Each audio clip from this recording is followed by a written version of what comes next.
Today's video will teach how to install free download manager on Linux Ubuntu. First open the browser and search for free download manager. I will open the website first.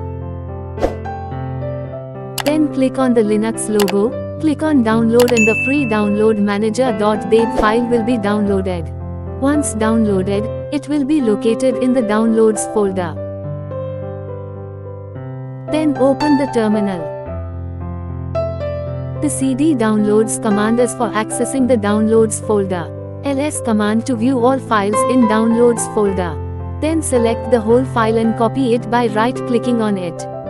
Then paste the copied file name with the sudo dpkg-i command. Press enter to proceed installation. It may take a while. After the installation, open free download manager.